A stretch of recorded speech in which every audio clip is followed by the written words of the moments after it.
अल्लाह ही अल्लाह किया करो, दुख न किसी को दिया करो, जो दुनिया का मालिक है नाम उसी का लिया करो। अस्सलामु अलैकुम वरहमतुल्लाहि वबरकातुहू। नाज़रीन, इस्तक़बाल है, स्वागत है आपका viral news live studio Jalgaon, Maharashtra, India में। मैं आपका मेज़बान मुफ्ती मोहम्मद हारून नदवी। आइए प्यारे मुल्क भारत की बहुत ही ख़ास बड़ी 10 अहम ख़बरों पर नज़र डालते हैं। लेकिन सबसे पहले मैं अपील करूंगा कि जो साथी नए हैं और अभी तक इस बेबाक सच्चे चैनल से जुड़े नहीं हैं, अगर आप चाहते हो कि आपको मुल्क भारत की और पूरी दुनिया की सही और सच्ची खबरें देखने और सुनने को मिले, तो फिर आप इस चैनल से जुड़ जाइए। सब्सक्राइब कर लीजिए हमारे इस चैनल को, बेल आइकॉन घंटी के बटन को भी दबा दीजिए ताकि हमारी हर वीडियो, हर खबर आपको आपके मोबाइल पर मिल सके। और हाँ नाजरीन, हम हर रोज़ एक अपील करते हैं कि प्लीज़, ये एक प्राइवेट चैनल है और चैनल चलाने के लिए पूरी एक टीम काम करती है, बड़ा रुपया पैसा खर्च होता है। अगर आप चाहते हो कि ऐसे चैनल जो जुल्म और जालिमों के खिलाफ बेबाक अंदाज में बोल रहे हैं, अगर आप ऐसे चैनलों को मजबूत करना चाहते हो तो प्लीज़ आप चैनल की फाइनेंशियल हेल्प, माली ताउन, माली मदद ज़रूर कीजिए। स्क्रीन पर आप नज़र डालें, हमारे चैनल का बैंक अकाउंट नंबर भी दिया गया है। और अगर आप ऑनलाइन पैसा भेजकर मदद करना चाहते हैं तो गूगल पे, फ़ोन पे और पेटीएम तीनों का एक ही नंबर है, 9923223361। अल्लाह ने जो भी आपको ताकत दी है उस एतबार से हर दिन या हफ्ते महीने में एक बार ही सही 100, 200, 500, 1000 जो भी आप चैनल की मदद कर सकते हैं मदद कीजिए, चैनल को मजबूत कीजिए, हमारा साथ दीजिए। पहली बड़ी खबर, जी हाँ, गुज़िश्ता कल लोकसभा में जबरदस्त अंदाज में राहुल गांधी, अमित शाह और नरेंद्र मोदी पर बरस पड़े। राहुल गांधी ने कहा कि लोकसभा में चैलेंज करते हुए कि वज़ीर दाखिला अमित शाह जी, मैं आपको चैलेंज करता हूं, अगर आप में हिम्मत है तो मेरी तीनों प्रेस कॉन्फ्रेंस पर बहस कीजिए। लोकसभा में राहुल गांधी के चैलेंज से वज़ीर दाखिला गृह मंत्री अमित शाह घबरा गए और बौखलाहट में पागलपन करने लगे। अमित शाह ने नेहरू, इंदिरा और सोनिया को निशाना बनाया। मैं आपको बता दूं कि राहुल गांधी ने कहा कि यूपी और हरियाणा में वोट कैसे चोरी हुई, यूपी और हरियाणा में वोट कैसे चोरी हुई, ये भी जवाब दे दीजिए।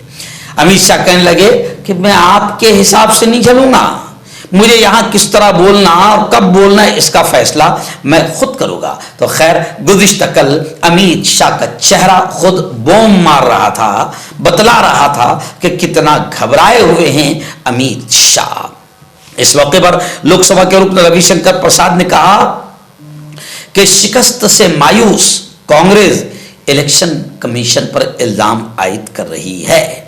लेकिन राहुल गांधी का सवाल था कि चीफ जस्टिस को इलेक्शन कमीशन के इंतखाबी पैनल से आखिर क्यों हटाया गया।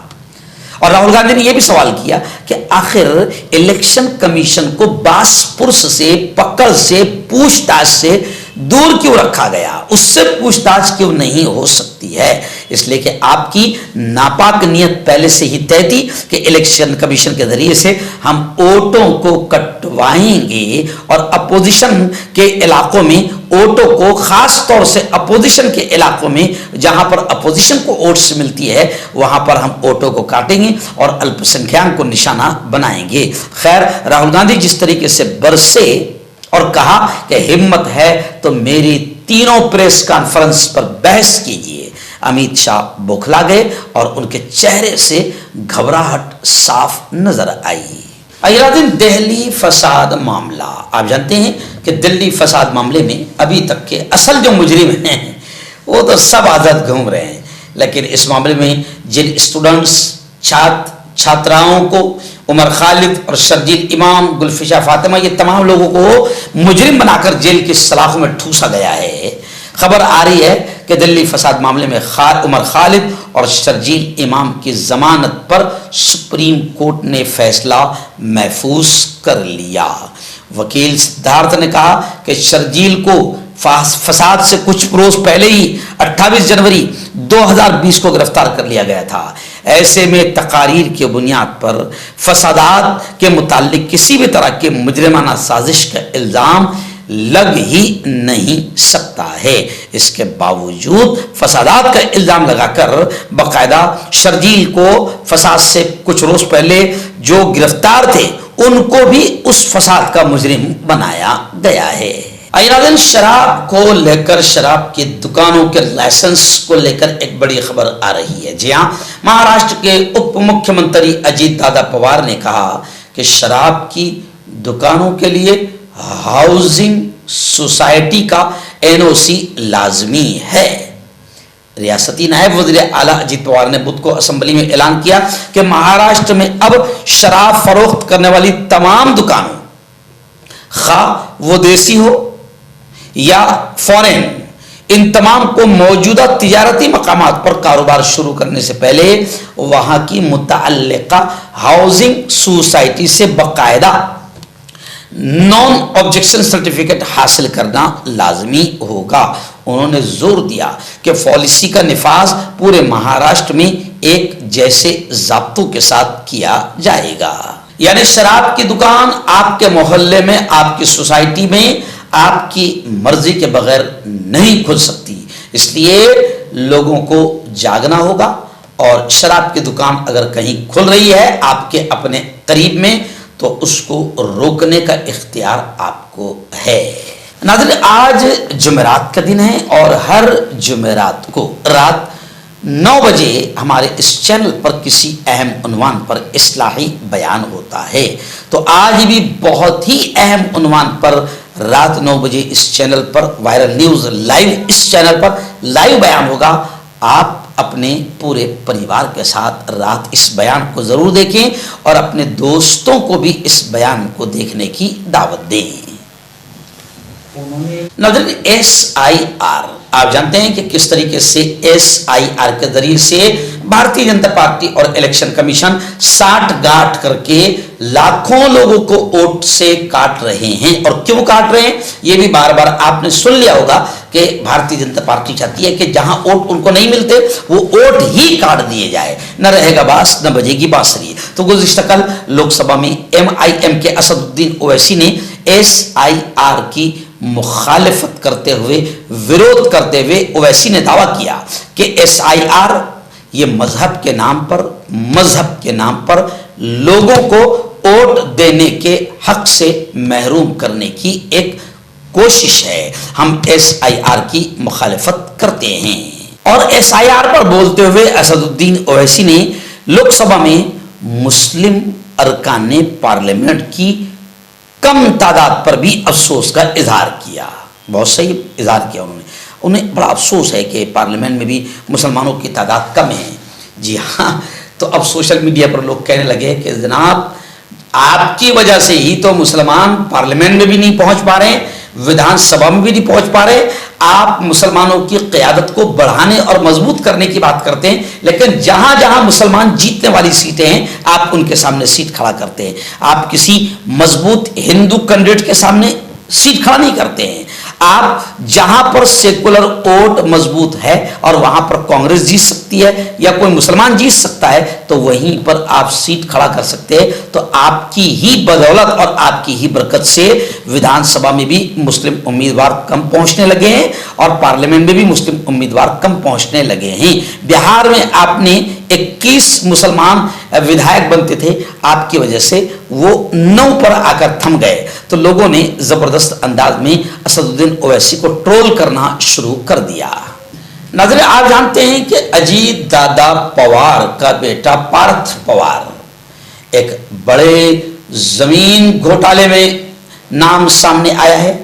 लेकिन कमाल की बात यह है कि जमीन घोटाला जो हुआ है उसमें FIR में पार्थ पवार का नाम शामिल नहीं। इसी को लेकर गुज़िश्ता कल बाकायदा जोरदार हंगामा हुआ विधानसभा में भी और लोग कहने लगे कि आखिर बॉम्बे हाईकोर्ट ने पुलिस को फटकार लगाई जमीन घोटाला मामले में और खुद बॉम्बे हाईकोर्ट ने पुलिस को फटकार लगाते हुए सवाल किया कि एफआईआर में पारस पवार का नाम शामिल क्यों नहीं, अजीत पवार के बेटे का नाम एफआईआर में क्यों नहीं।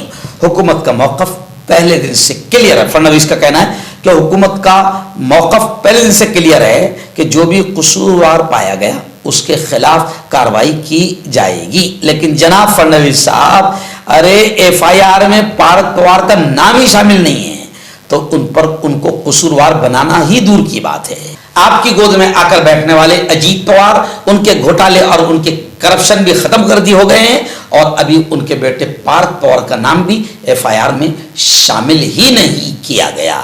नाज़रीन, एक बड़ी खबर आ रही है। जी हां, इंतखाबात, इलेक्शंस, वोटिंग, इंतखाबात में जमहूरियत सेकुलरिज्म का लिबास तार तार हो रहा है, यानी जमहूरियत का कत्ल किया जा रहा है, मर्डर हो रहा है। और इलेक्शन कमीशन बिल्कुल नंदी बैल की तरह बन बैठा है। बताया जा रहा है कि महाराष्ट्र में सिर्फ 5 महीने में 32 लाख वोटर बढ़ गए। तो वर्षा गायकवाड़ जो कांग्रेस की नेता है, उनने साफ तौर से यह सवाल किया है कि आखिर 5 महीने में 32 लाख वोटर कहां से आ गए। महाराष्ट्र में 2019 से 2024 के 5 वर्षों में 39 लाख वोटरों का इजाफा हुआ। और हैरान करने वाली बात है कि 2024 की लोकसभा और असेंबली इलेक्शन के दरमियान सिर्फ 5 महीने में 32 लाख वोट शामिल कर दिए गए, जो सरासर मशकूक है।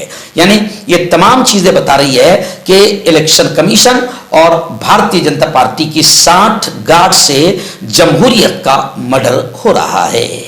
आइए, बड़ी खबर आ रही है। जी हाँ, इंडिगो बहरान। आप जानते हैं कि हजारों मुसाफिर एयरपोर्ट्स पर पड़े हैं। जी हाँ, और 4000 का टिकट 40,000 का हो गया, 7,000 का टिकट 70,000 का हो गया। भाई बहनों, हम इतना बेहतरीन इंतजाम करेंगे एयरलाइंस का कि चप्पल पहनने वाला मजदूर भी, जी हाँ, प्लेन से उड़ेगा और इधर से उधर जाएगा। भाई बहनों, हमने 4,000 का टिकट 40,000 और 7,000 का टिकट 70,000 में कर दिया। भाई बहनों, अब ये इंडिगो का जो मसला सामने आया, जनाब दिल्ली का दिवालिया निकल गया। बताया जा रहा है कि अब तक 1,000 करोड़ रुपए का नुकसान हुआ है। मुल्क के तमाम एयरपोर्ट पर मुसाफिर परेशान नजर आ रहे हैं। हुकूमत की सख्ती और तमाम तर कोशिशों के बाद भी अब तक इंडिगो एयरलाइंस का ऑपरेशन मुकम्मल तौर पर ट्रैक पर नहीं आ सका। रोजाना सैकड़ों फ्लाइट्स कैंसल की जा रही है और इसकी वजह से एक तरफ जहां इंडिगो और इसके शेयरों में पैसे लगाने वालों को भारी नुकसान हो रहा है, तो दूसरी तरफ दिल्ली का भी दिवालिया निकल गया है। और आपको मालूम है, लोगों का साफ तौर से कहना है कि इंडिगो को इसलिए ख़त्म करने की नापाक कोशिश की जा रही है क्योंकि इंडिगो ख़त्म होगा तो फिर अडानी का प्लेन शुरू होगा। यानी अडानी और अंबानी के चक्कर में पूरे मुल्क को बेचा जा रहा है। आइए, बड़ी खबर आ रही है। जी हाँ, आप जानते हैं कि उत्तर प्रदेश में और अक्सर भाजपा शासित स्टेट्स में डिटेंशन सेंटर बनाए जा रहे हैं। इसी को लेकर गुज़िश्ता कल समाजवादी के सरबराह अखिलेश यादव ने योगी सरकार पर जबरदस्त हमला किया और कहा कि जनाब, डिटेंशन सेंटर किस लिए है? ये SIR है या NRC है?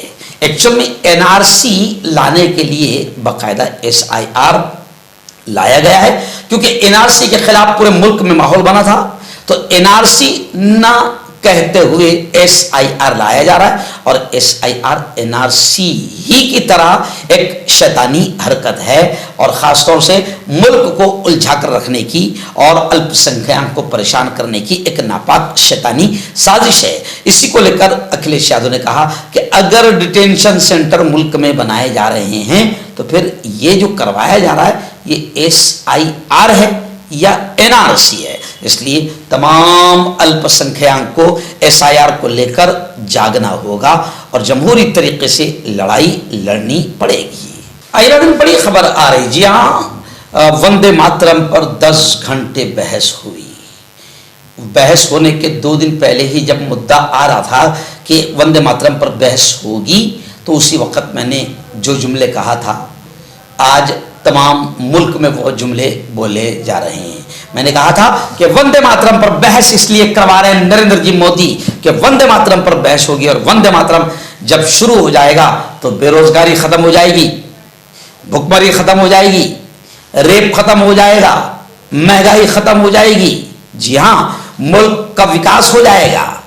ये मैंने ताना मारा था, जूते मारा था मोदी जी को, लेकिन अब पूरा मुल्क यही कह रहा है। अभी इस वक्त बड़ी खबर ये आ रही है कि एक बड़े फेमस म्यूजिशियन, मौसीकार और गुलकार है विशाल दादलानी। इन्होंने वंदे मातरम पर होने वाली बहस को कड़े अंदाज में, तीव्र अंदाज में तनकीद का निशाना बनाया, और उन्होंने कहा कि वंदे मातरम पर 10 घंटे की बहस अवाम के पैसे, जनता के पैसे और वक्त की बर्बादी है। और उन्होंने भी यही चीज कहा, ताना देते हुए कि भैया वंदे मातरम पर बहस इसलिए करवाई जा रही है कि वंदे मातरम पर बहस अगर कामयाब हो गई और वंदे मातरम सबने पढ़ना शुरू कर दिया तो बेरोजगारी, महंगाई, भुखमरी, आत्महत्या, रेप, ये तमाम चीजें खत्म हो जाएगी। यानी उन्होंने भी जूता मारा ताने के अंदाज में नरेंद्र मोदी को और भारतीय जनता पार्टी को। और इस बहस में जो पैसा खर्च होने वाला है उसका भी उन्होंने जिक्र किया कि 1 मिनट की पार्लियामेंट की कार्रवाई का खर्चा 2.5 लाख रुपए होता है 1 मिनट की, तो 10 घंटे यानी 600 मिनट का हिसाब आप खुद कर ले। ये बात सामने आने के बाद सोशल मीडिया पर कई सारिफीन ने हुकूमत पर तनकीद करते हुए कहा कि जब मुल्क में आम शहरी महंगाई, बेरोजगारी, जी हाँ, असुरक्षा से जूझ रहे हैं, तो वहां करोड़ों रुपये एक ऐसी बहस पर खर्च कर दिए गए जिसका आवाम से, जनता की समस्या से, परेशानियों से कोई ताल्लुक नहीं है। आइए आखिरी बड़ी खबर आ रही है। जी हाँ, राजस्थान के हनुमानगढ़ में हमारे रिपोर्टर मौलाना अब्दुल कय्यूम फलाही ने बताया कि राजस्थान के हनुमानगढ़ में किसानों ने पुरतशद्दुद खतरनाक अंदाज में एहतजाज किया, आंदोलन किया। बताया जा रहा है कि 10 गाड़ियां और एक एथेनॉल फैक्ट्री को आग लगा दी। 10 गाड़ियों को और एक फैक्ट्री को आग लगा दी। इंटरनेट बंद कर दिया गया है। किसानों पर जबरदस्त अंदाज में पुलिस ने लाठीचार्ज किया, आंसू गैस के गोले भी दागे हैं। एक्चुअल में आप जानते हैं कि किसानों को किस तरीके से नरेंद्र मोदी ने और बीजेपी ने धोखा दिया, ये सबको मालूम है। किसान का इतना बुरा हाल हो गया है, जिसे अन्नदाता कहा जाता है, वो किसान आज आत्महत्या और खुदकुशी करने पर मजबूर हो गए हैं। उन किसानों ने जिन्होंने मोदी पर भरोसा करके अपना अनशन, अपना आंदोलन खत्म किया था, मोदी ने 2 साल हो गए एक भी वादा पूरा नहीं किया, जिसकी वजह से किसान दोबारा पुरतशद्दुद एहतजाज पर उतर आए हैं। और गुज़िश्ता कल हनुमानगढ़ में, राजस्थान के हनुमानगढ़ में 10 गाड़ियों को और एक फैक्ट्री को किसानों ने आग लगा दी। और ये इतना खतरनाक एहतजाज हुआ कि किसानों को लाठीचार्ज हुआ और आंसू गैस के गोले दागे गए। लेकिन नारे तो लगने लगे और सबको समझ में आ गया कि यह सरकार यानी मोदी सरकार किसानों के दुश्मन, गरीबों के दुश्मन, पढ़ने वालों के दुश्मन, महिलाओं के दुश्मन और मुल्क की एकता अमन की दुश्मन सरकार है नरेंद्र मोदी सरकार। हकीम फरीद, पुरानी से पुरानी बीमारी का जड़ से इलाज, वो भी 72 घंटे के अंदर। जैसे जोड़ों का दर्द, कमर दर्द, मर्दाना ताकत, लिकोरिया, शुगर कितनी ही बड़ी हुई हो 3 दिन में नॉर्मल। इसके अलावा बवासीर, खूनी हो या मस्से वाली, बालों का झड़ना, बालों में कीड़ा लगना, खुजली, तिल, मस्से, आंखों के ऊपर की चर्बी, वजन कम करना, वजन बढ़ाना, अभी कॉन्टैक्ट डॉक्टर अली, जो कि एक सेक्सोलॉजिस्ट, बीओएमएस डॉक्टर हैं। सेक्स की सभी समस्या के लिए संपर्क करें। इसके अलावा नसों का दर्द, जोड़ों का दर्द, गठिया बाय का पक्का इलाज किया जाता है। बवासीर खूनी हो या मस्से वाली हो, जड़ से खत्म हो जाती है। शुगर बिना परहेज, बिना अंग्रेजी दवाइयों के गारंटी के साथ बिल्कुल खत्म हो जाता है। धात रोग या नाइट फॉल, इसके लिए भी आप हमें कॉन्टैक्ट करें। मर्दाना ताकत हासिल करें 72 घंटों के अंदर, वो भी जड़ी बूटियों द्वारा। हकीम याकूब खान से कांटेक्ट करें, जो कि 75 सालों से हिकमत कर रहे हैं। इसके अलावा जोड़ों में दर्द, गुर्दों में पथरी, शुगर, खुजली, लिकोरिया का गारंटी से इलाज किया जाता है। अभी कांटेक्ट